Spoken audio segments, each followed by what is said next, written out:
Mike Koba, is great to have you here with us with the Kaykov Media Thank you. podcast. I'm very grateful to see you here today.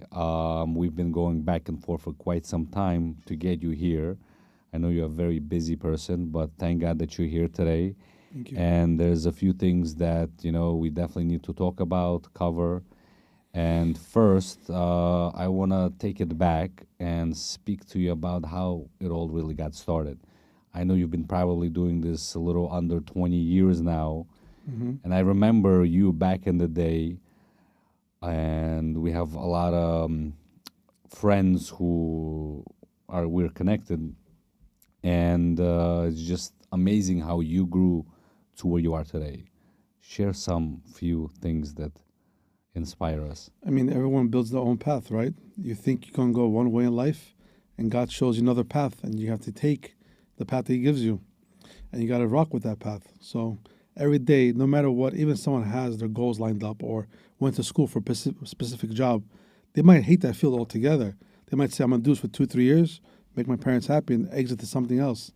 Passion changes as life goes on, but Absolutely. you got to grow with the times, and you got to grow and excel in your endeavors. Totally agree.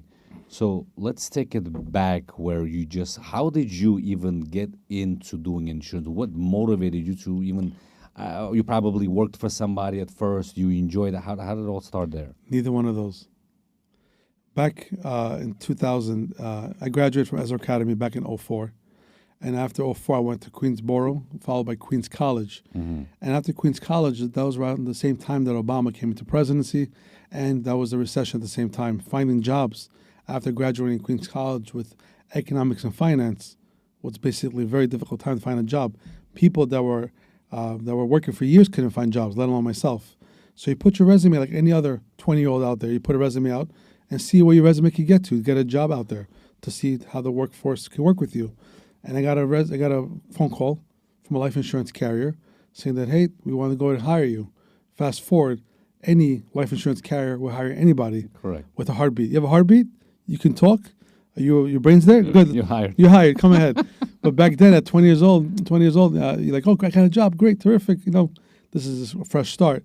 And that was my introduction into the insurance space, was starting off with life insurance. Life insurance, and Yes. now you mainly focus on business insurance. Life insurance is still part of the business portfolio that we do, but our business is focused on three major areas. One is going to be general business practice. So any type of business you come across, mom and pop, any liability, workers' comp, disability. Then we go into the healthcare space. So malpractice for doctors, malpractice for lawyers as well. They all need corporate structures if they get sued in the event of a contract breach between each other, employment contracts, cyber contracts. The list goes on that side of the world. And then we do personal asset protection. So people have high net worth properties, toys, boats, car collections. You would cover them on their personal stuff as well too. Let me ask you more. When coming into this industry, like, how much struggles did you have to go through? I'm sure it wasn't easy. Just like myself, we grew together practically. You doing your thing, I'm doing my thing, and in the beginning, I'm sure it wasn't easy for none of us. The first 10, 12 years probably to get your feet wet the right way, where you actually can enjoy the fruits of your labor. Yes. I must say, looking back at the question you just told me just now, one thing comes to my mind, which has two parts to it. Okay. Don't forget the people that said yes, and don't forget the people who said no. There's some people that not just do business with them, but there's some people says, you know what, you need contacts, call this person. They open up doors. 100%. And there's other people, oh, you need contacts? And then you find out down the road, not only they didn't give you contacts, they closed the door behind your back. And this is revealed later on down the road. And ironically, the people, at least in my life, that I found out closed the door behind my back are the same people who came around asking for help. I have the same In thing. an immediate short future, the life circle turns around. The guy above watches and he sees, Absolutely. oh, you didn't help this person? Bam, no problem. We keep you in mind. But I must say it's very important not to forget who gave you the open hand, because life goes on. Life changes. The world spins. Today, this could be the top person here today. Next person's tomorrow. And that's how life goes on. It's just the tire that keeps rotating. but never to forget. I only tell people is never forget who's there for you, and always value that, and never forget that. It's very important. And then if you do have a little bit of success, always acknowledge who was there in that process of success. Don't think like it's your own You did it wisdom. yourself. You did it yourself. Oh, I'm the brilliant one. I'm the mastermind. A person's mastermind's not there. I know a lot of people who are very smart and don't have two pennies to rub together. I know a lot of people that I think my pinky has more brains than they do, and they have a lot to rub together because the guy above has a bigger master plan for them, and they do their own calculations that way. But there's one thing, when you asked me that question, that's what came to my mind. Never forget who's there for you yesterday, and remember them tomorrow as you grow in life and excel. That's good. That's a very good point. I really appreciate that. I feel the same way. I really also value a lot of people who helped me become here today also. Obviously my family, my parents, my wife, and there's people who constantly were there beside you when you make mistakes and you've done a lot of business for them, and then they still are with you and they keep growing with you, and now you're on a level, you, that they're just with you every step of the way, and it's just on another level, which I totally appreciate. Those who were there beside us the whole time. No, do you feel it's? Oh, 100%. I know a lot of people unbelievable. on the top of my head who've been there with me every stage of my growth and who are still there. And they're just supporters 100%. They're the cheerleaders behind the scenes. Not only are they the clientele, but they're also there to looking out for your best interest at the same time. Hey, by the way, consider this option. Heads up for this person. Be cautious with this people. Good people want to circle themselves with good people. Absolutely. Because good energy is contagious. People who are miserable and continuously complaining and never happy, never satisfied are people that are very toxic. If not today, but tomorrow, that stupid mentality would impact you. I mean, there are a lot of studies that show if you're in a circle with successful people, not forget the money, but people who are driven Absolutely. to grow, to excel, to be a straight shooter, don't steal, don't cheat, work hard, work honest, work diligently, you're going to follow that suit and you guys are going to grow together. But if you're in a room or a circle of people who have the head on backwards and they want to do this type of gimmicks or games or do stupid things, eventually it's going to come across your table. Absolutely. Who do you look up to? Who's your role model? My father. My father. Amazing. Same here. My father Same here. gave me, from day one, my father was my number one role model, my number one supporter, my father. He's Nice. been there for me more than anything. And he's given me a lot of life lessons, what to look out for, his experiences in life. Everybody comes with their own experience in life. And my father has many more years on top of me with different experiences, like being business, mentality. And those cues that he tells me, heads up for this, cautious with this, excel this way, trust this. Those things, fast forward, it pops up in my daily life. I said, boom, he's right, he's right, he's right, he's right. And you see all these things. And then, of course, they're my grandparents. My grandparents supersede my father in their opinions and how they guided me and my own two grandfathers of ways of life, what to look out for. Those are things I cherish more than anything. Absolutely. Family comes first, baby. 1,000%. So let's get back to business. Let's talk about what are the types of insurances, right?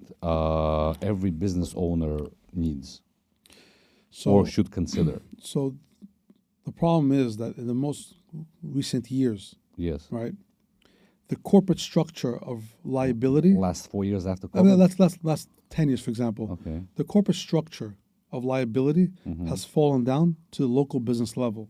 So, for example, let's say you go to a big business that has a massive building. Someone falls down that business location and falls down by the deli down the block. That same law firm is suing the same person. Now, that deli hires an employee, and that employee sues them for, I don't know, they got fired for whatever reason, and they sue the business owner. That business owner needs to respond. The difference is the deli cannot afford those premiums, while a big business has the budgets to properly afford those premiums, and they have structures. So the problem is that today's modern day, the exposures have fell down to the local mom and pop businesses. Every business now is exposed for employee liability. That means you hire somebody, cyber insurance, if someone gets hacked, the data, crime insurance, liability insurance, workers' comp, disability insurance, everyone wants 401k. All these things, at the end of the day, for the small business, it's eroding from their profits. But if they don't have it, they can lose their business in one claim. So what is the difference between the general liability and the professional liability? So let's walk through an example. Okay. Right? You go into a doctor's office. Correct. In process to the doctor's office, not you, but someone falls down outside. The general liability would cover the slip and fall outside. Outside. Or let's say inside the doctor's office, someone's washing the floors, someone falls down the premises inside, that's general liability. If there's, let's say, a fire in the building at fault, let's say an outlet breaker breaks and the fire turns on and burns the whole place down and burns the landlord's building, the liability of that policy will cover it. But if you were to go into a doctor's office, the doctor starts treating you, that's very malpractice insurance. Doctor misdiagnoses you, neglects you in any way, that's very malpractice insurance. Is that a professional insurance? Professional for the doctor. For the doctor. Yes. Oh, that's what it is. So the professional covers through the doctor's perspective. Yes. Doctor touches the patient, misdiagnosis or negligence or an error, let's say during a surgery, his malpractice policy will respond to that claim. Wow. Okay. How do you help businesses manage the risk through the insurance? First and foremost, you have to have what's called a realistic conversation with the business owner. You have to see what are their goals, where they want to move forward, and how much protection they want. What kind of goals are we talking about? So, for example, let's say some businesses only starting out for the first time, and they might not have the budget to buy the insurances. But hold on. When you sign a lease anywhere in New York, especially, you have to have an insurance.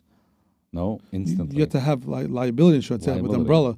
But for example, that's just the liability. Correct. You also have personal property coverage into the policy. Of your business. Of your business. Sometimes they can't afford it. Businesses that opened up fresh, they don't have the budget. That's true. Even if you give them the monthly breakdown, they still don't have the budget. So you have to be able to go over to them, hey, I understand this is what you need. This is what I'm recommending. If you cannot have this, as long as it's back of your mind and you know what your exposures are, I'm okay with that. But you have to let the client know what their stand, what are the potential issues, and even if they want to go on a different route, as long as they know these are the issues in front of them, then that's going to be a surprise tomorrow. I didn't know, I don't recall. You're letting them know right away. Let me ask you another one. Why are the premiums the last couple of years skyrocketed? It's very simple. It's unbelievable. The cost of Lamborghinis and Ferraris and suits have gone up a lot. Yeah, but that's different. That's Someone got to buy the suit, no? Someone got to pay for the suit? No. The problem is that somebody got to pay for the suit. Yeah, someone got to pay for the suit. Someone got to pay for the coffee. Yes. Let me drink 1 second. It's all correlated to risk. So let's just take, for example, a block in New York City. Right? Let's just say there's one block that's getting robbed notoriously. Getting robbed. The insurance companies eventually will catch up to that block and say, hey, by the way, even though you didn't get robbed yet, your neighbors on the block all been robbed.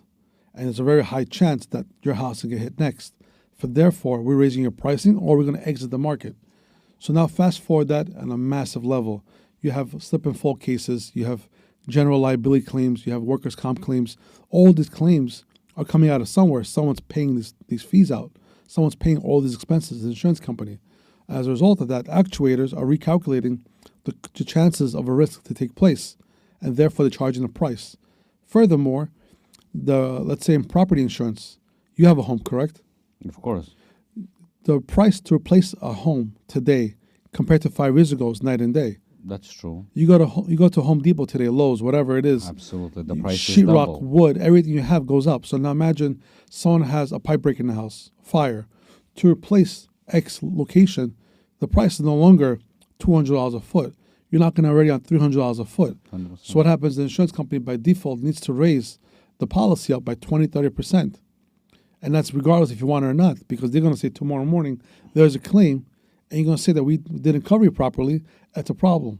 So they're calculating that now. But there's, I feel like there's still a way that insurances wiggles their way out of not paying out. Why is that? There's 2 reasons. One is when a claim comes in, people think that they can do the claim themselves. And what happens is the person is so excited about the claim that they run their mouth too much, and they're disclosing things that are improper. And it sidetracks the insurance adjuster.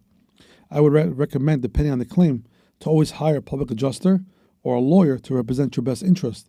Because an owner is excited. Oh, this happened, and he could maybe show the wrong way. I'll give you an example. let's say a pipe breaks in a house. Pipe break in a general home policy is covered anytime. But if the guy says, oh, by the way, my basement is flooded, the insurance company say, wait, you have a flood or you have a pipe? You have a flooded. Flood is not covered on the home insurance policy. You got to have flood insurance for that, separate policy. Now, here we have the owner on the record stating his basement is flooded. Even though you're not in a flood zone, you can have outside rain coming in and flood your basement. That's still under flood. But if you have a pipe break, that's covered. So it's very important. People think, oh, flooding and pipe break, same thing. There's water in the basement. It's very important. Insurance, the devil's in the details. Of course. If you say one period extra or one word extra, that's going to be between covered or denied. So therefore, when I tell people, is always hire the professional that has the best interest for you to protect you on the claim process. It's very important. Anytime you hear stories, someone being denied, it's either they want to be selfish, say, oh, I want to make all the money myself, rather spend a couple of percent on an attorney or an adjuster to protect your investment. Do you provide a lawyer that can, let's say, your client calls you and he said they had a flood in their business, damaged a lot of goods, roof, and how do you go about that? How do you help your client take it and escalate it for them to get the proper compensation? So the first step before putting anything on notice, right, you want to speak with the client, ask them, how bad are the damages? What do you think the damages are going to be like? What impact is it to your business? Because if someone's roof is broken, that means maybe tomorrow morning the business can't even operate because there's a hole in the wall. You can't have clients coming in. So it's not really just a business personal property, but now you have 10 employees who can't come to work. Who's paying those employees? Fast forward, what if the damages takes you a month to fix? Who's paying your rent? Who's paying your employees? Who's paying your insurance? The insurance company picks up those tabs. So that's not only one little component, it's numerous components. And regarding, do I have people to refer all the time? We have attorneys, adjusters. We give them as What's referrals. the percentage? Let's say we have $100,000 case where I'm supposed to receive. Yeah. Right. How does it go about? Let's say you hire a lawyer, you hire an adjuster. How does that minus off from the bill that I'm supposed to receive? So, like any claim collection, the bigger the claim, the less the other third party collects. The smaller the claim, the more they're going to collect, because the job to do on a $100,000 case might be the exact same job on a $2 million case. So therefore, the adjuster, for example, being generous with $100,000. So let's say the adjuster can collect anywhere from 5 to 12%, for example. But if the claim is massive, he might go to maybe 4 points, 5 points. If the claim is small, he might go to the full limit because it requires the same energy and time and everything. But keep in mind, an adjuster, an attorney, they're supposed to be the middleman between you and the insurance carrier, and they got to handle everything from A to Z. They got to just communicate with you to collect the data, to make sure everything is in line, and to present it to you and make sure everything is within your interest. They're protecting your interest more than the carriers. Of course. So what advice would you give to a person that's opening up their first beginning in their business? What's the first thing? What would you recommend? This is going to be tough to say this, but I'll tell you right now. It is. What I recommend is buy the best insurance day one. And I'll tell you why. Why? Because if your business is thriving a year or 2 years later, some policies, if you were to purchase it 2 years later, they might not give you coverage going back to inception. So for example, let's just say your establishment here, you started Kaykov Media, 2 years later, you want to buy employee liability insurance, which covers all your staff members in case they sue for wrongful termination, harassment, the list goes on. But if you buy this policy 2 years later, the insurance company will cover you moving forward, potentially even covering you back. But if a claim pops up from 5 months ago, they're going to say, wait, you didn't tell us about this claim. And they're going to deny coverage under misrepresentation. But if you buy the insurance from day one, and you have no employees, but you buy the insurance, that means there's no way that they can wiggle out of the claim because you had insurance from day one. You're covered. There's no wiggle room to come out. The kicker is to buy the insurance from day one. The right insurance. The right insurance from day one. Can't afford it, like you've that been goes saying. back to square one. If they can't afford it, you can't get everything at the same time. Of course, you can't have the pioneer too. You got to work with what you have. But as long as the people understand what the risks are, then I'm okay with that. As long as they have to understand this is the problem, this is the potential issue you might have down the road. And as long as they understand that, I'm okay with that. Because this way tomorrow, when they're hiring people or they're firing somebody, or they have potential issues, they don't keep back of their mind that, hey, this might not be covered. Let me be cautious. Is this a common mistake that people make all the time? I'm sure.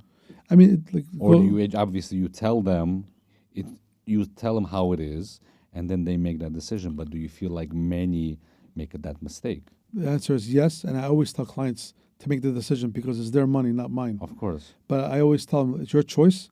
This is the options I recommend to you to consider, and then let them decide it. And then once they decide, they have everything in writing. I don't want this. I don't want this. I don't want this. This way, tomorrow morning, there's not going to be a surprise. Oh, I thought I had it.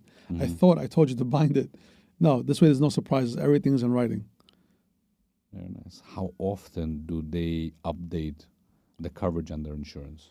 So most insurances in the business corporate world renews every single year. So let's say malpractice insurance renews every year because the risks can change year to year. Let's say, for example, you're an attorney. Attorneys have what's called area of practice. Attorneys can practice litigation, arbitration, personal injury, real estate. They have like 40 different places. So what happens if attorney A does this year, and next year they want to change the operations because they were unsuccessful into a whole different atmosphere?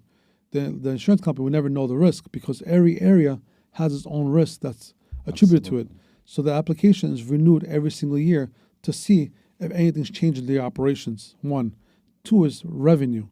If the company, obviously, if they're doing only $100,000 a year in revenue, their price will be different compared to someone who does $25 million in revenue a year. The more revenue you have, that means the more files you have. And you that have means to take a look at their books? It depends on some countries. The answer is yes. Because if you have more clients, that's more clients that can sue you.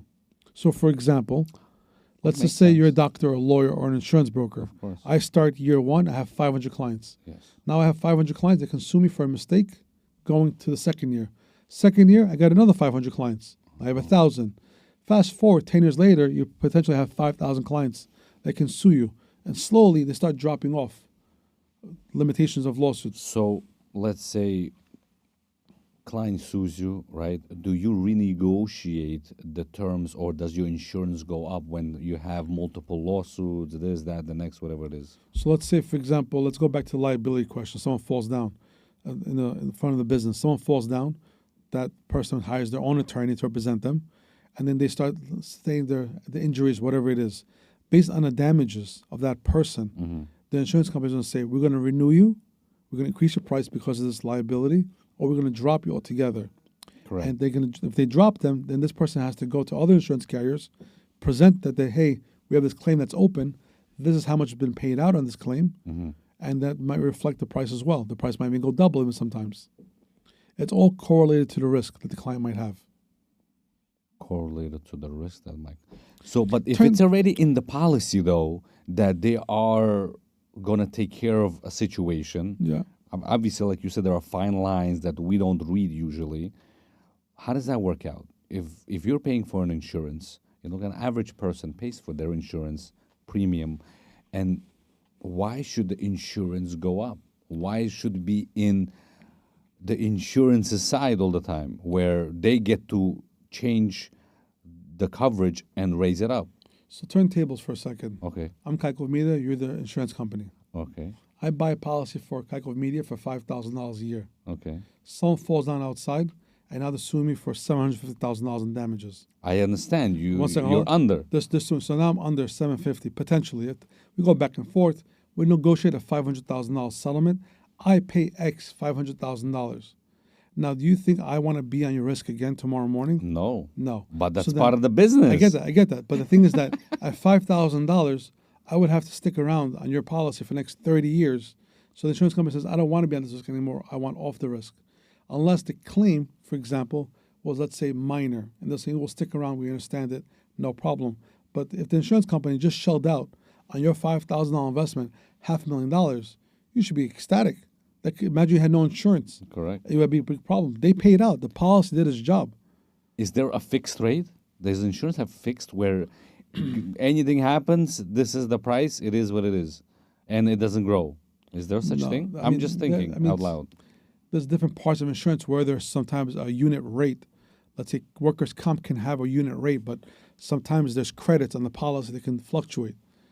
Insurance has different credits, targets. It can fluctuate. Sometimes insurance company needs to collect X to make the contract work, but they don't want to lose the account. You can ask for credit. Give me 20 points less just so we can win the business. And we can work up the file later on as it goes on. There's ways the companies are willing to give contracts. But turn back tables. If, let's say, someone fell down outside, and now you have a $500,000 claim lingering on your head, now the insurance company is going to throw the hat in, we want that business. They're going to say there's a massive claim, and let's say if you're paying $5,000 before, the next company might be $7,500 or even $10,000. But is that also put up in public? No. How does that work? Let's say I'm going to go to a different insurance tomorrow if I had the situation here. You have to disclose it. So let's say you go to a new insurance company, right? Yes. You go to company A, they paid out $500,000. Now you go in company B. Company B is going to ask you in the application process, are you a new business? You're going to say, no, I've been around for 5 years. Great. Where was your insurance the last 5 years? Company A. Okay, does company A have any claims with you? Yes. How much are they? $500,000. Thank you so much. You have to say it. Because if you don't disclose it, disclose it, and then let's say you say, oh, I have no claims, zero, nothing happened, and you lie about it, yes. A, it's insurance fraud, but B, if another situation pops up in the future, the insurance company can say that, hey, your client misrepresented, they lied to us. If we would have known what we know today, we would never cover them, and everything is denied coverage. Wow. I hear you. Same thing with life insurance, for example. In life insurance, a person puts on an application, I'm not a smoker. Fast forward, the guy drops dead 2 years later from lung cancer. The insurance company is going to contest that application, stating that this person is misrepresented. They may be cheated on the urine test, the blood. There's ways around this. Not the storyline's not new here. And the insurance company has a right to contest it, but everything checks out, family gets paid. If you're talking about life insurance, tell me, what is the difference? Obviously, there is a big difference, but what do you recommend? There's a term, 20-year term, or a life term. What is the difference? Can you educate me on that? I don't have insurance, let's say. What would you recommend, like you would recommend for yourself? How do you look at this? So life insurance is one of the biggest gimmicks in the insurance industry where people get played the most. When you're doing life? Yes. Okay. Because what happens is people are selling life insurance. They're in it for a short period of time, and they exit. Correct. And they don't even know what they're offering the client even. The client buys it, and they only figure out the problem 10 years later. Mm-hmm. And when a client figures out this problem 10 years later, now they're 10 years older, and now they might even have health conditions. And if they want to buy the right insurance, they can't because the times have changed. What I always tell people when they ask me about life insurance, I always tell them, you have, in a simplistic way, you have two avenues. One avenue is term insurance, like you just said. It's a contract from 1 to 30 years. If someone passes away during this time period, the family gets paid out.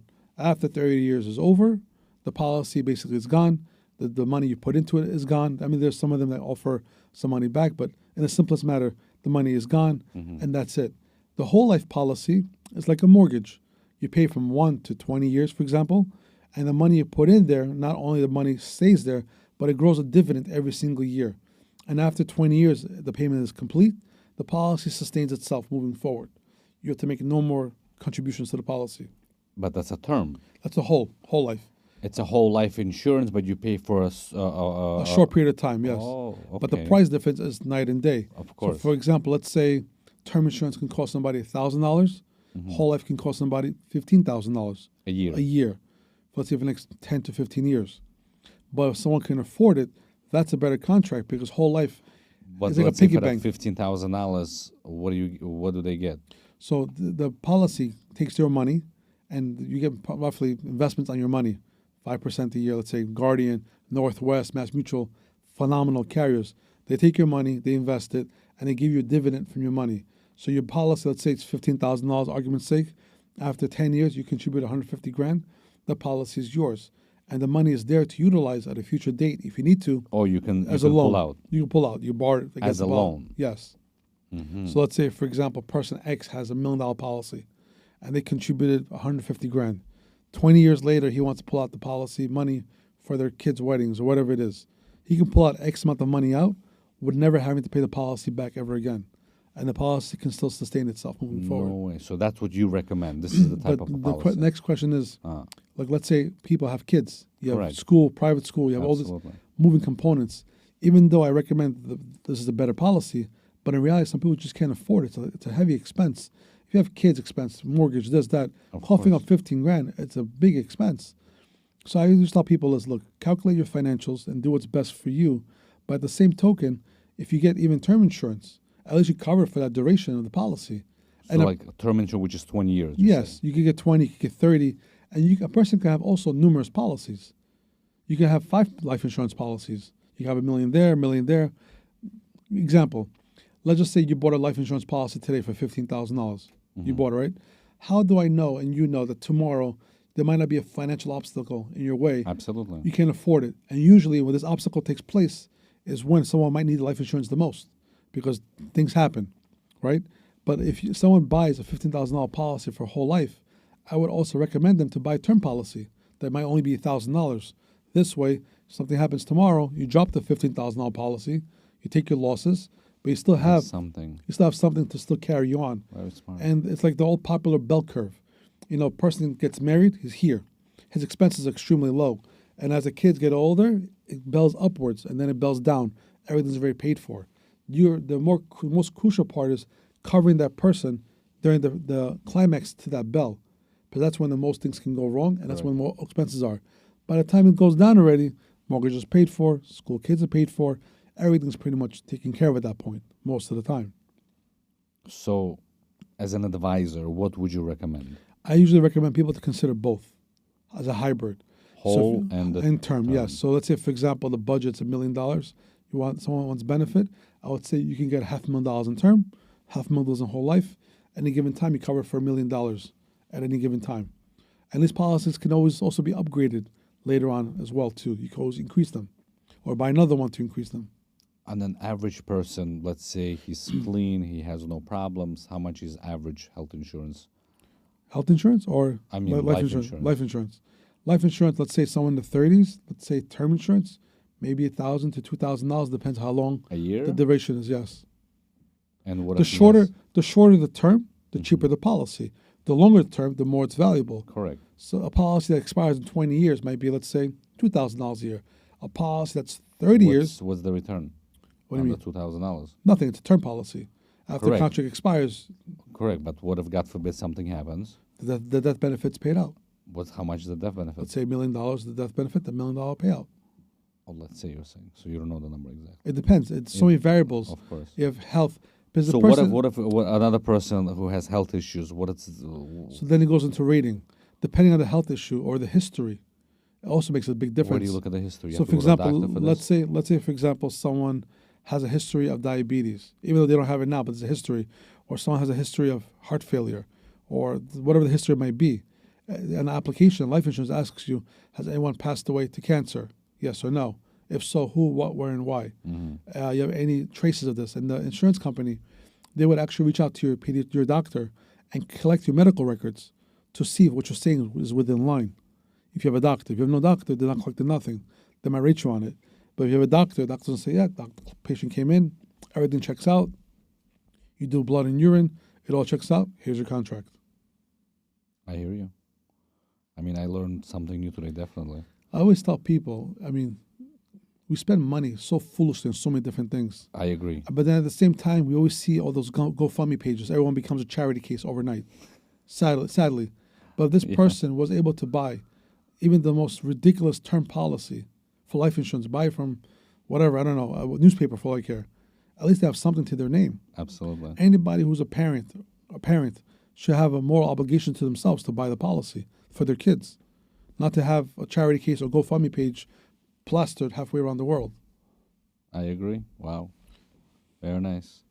So if there was one piece of advice that you could give, what would it be? For life insurance? Not for life For life insurance, just don't upset your wife. And that's it. That's it. You're not collecting. No one's paying out. For business owners.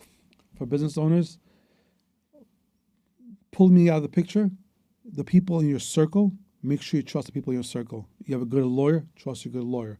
You have a good accountant, trust Even if he's overpaying? What's But the price of that? What's the word overpaying for? I don't know. Some Let's say- people, let's say- this is what they. Let's say your accountant charges you $2,000 a year, Mhm. but your accountant is able to help you restructure your taxes. That saves you in the background. 100%. What's the real value behind I the agree. 2,000? And that 2,000 also, it's a tax write-off. So what are we talking about? Nothing. So, and money is not always everything. So, the more business I do with more people, I realize money is just a means to do certain contracts. I agree. Loyalty, respect, and morals, ethics supersede all of that. Because, for example, let's say I have a client that's a headache to deal with. There's not enough money he can pay me when he has a claim tomorrow and he's at 2 o'clock in the morning freaking out to pay me to help him out. You do it from the bottom of your heart because you see a person is miserable at the moment, you help him out. But if it's always about the money and the guy's always chewing your ear out, something happens tomorrow morning, you're going to take care of him 9 o'clock in the morning? I'll pick up your phone call, no problem. It's not there. It's a two-way street. I agree. And everything we do, people, if you're straight with people and you're honest with them and you respect them, then expect the same response back. Absolutely. But if you want to go crooked and you want to continuously play games, you're going to get outcomes the same way. There's an old Georgian saying, but sometimes these old sayings have so much value.